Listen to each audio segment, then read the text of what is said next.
Eric, with the AFCON coming, you bought a number 2 keeper in the summer.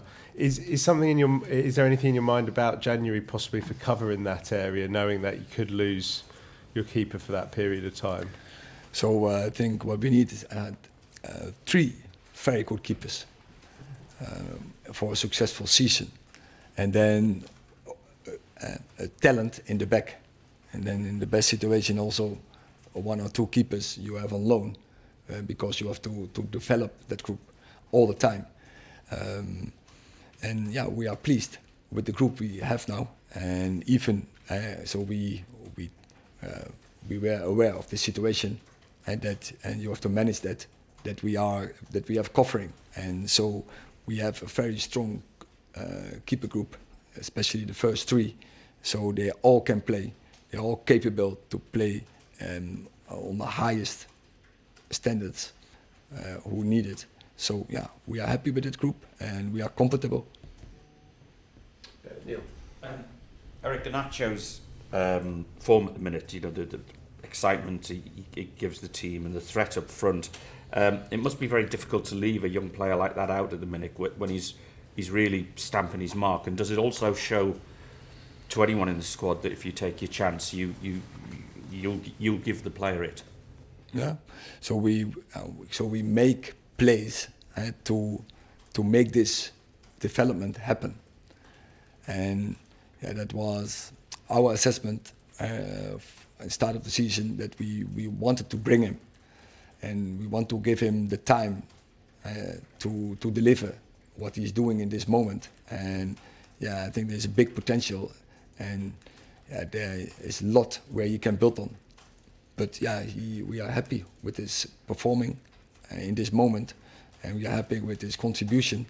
So especially, of course, he's not always the base. The foundation is the defending part, but now also he has, in attacking wise, he has the key actions, he has the assist, he has a goal threat, he scores goals. So that's of course very important for an offensive player, that you get the production in.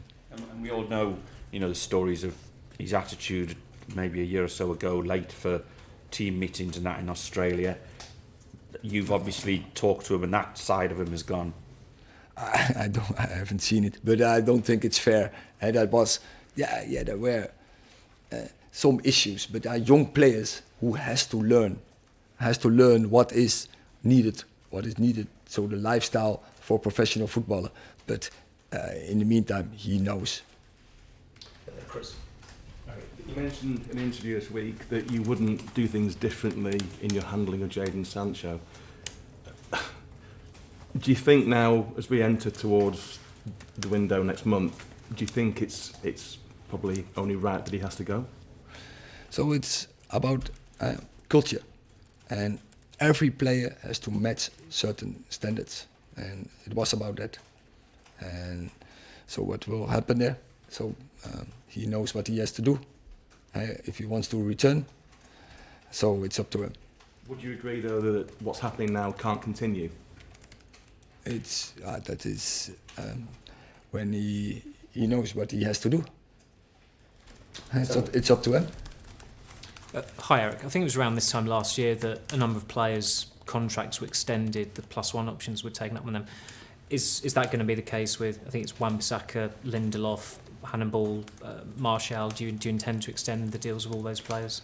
Oh, well, we have news about that, and of course it's absolutely in our mindset, and we are discussing things, and when we have news we will bring it. And just on a similar note, with the setback that Malacia's had, will Reguilón now definitely stay at the club for the rest of the season? Because I think there was a break clause in his deal for January. Yeah, also that we have to make a final decision, but also, as you know, there's also another club, so Spurs is involved in it as well.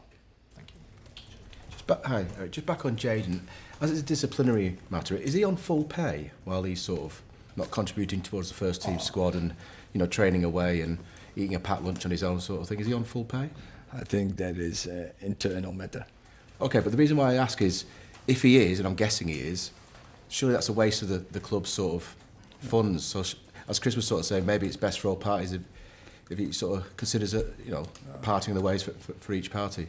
So, as I said, it's an internal matter, and we will see what happens.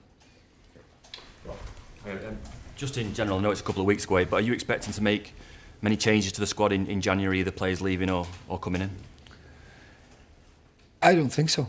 That a lot is going to happen in the winter, but we have to be prepared when something, when opportunities are there, or uncertain circumstances or surprises. We have to be ready to act.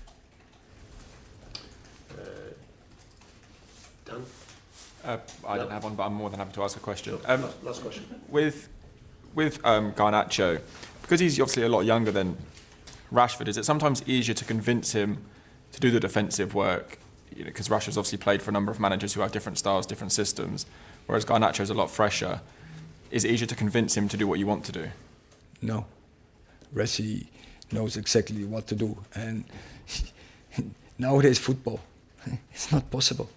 And you see all the top level teams, all the players are doing the jobs, and when you can't do it, you will not play. But I don't refer that to Messi, because Messi is doing the job in general.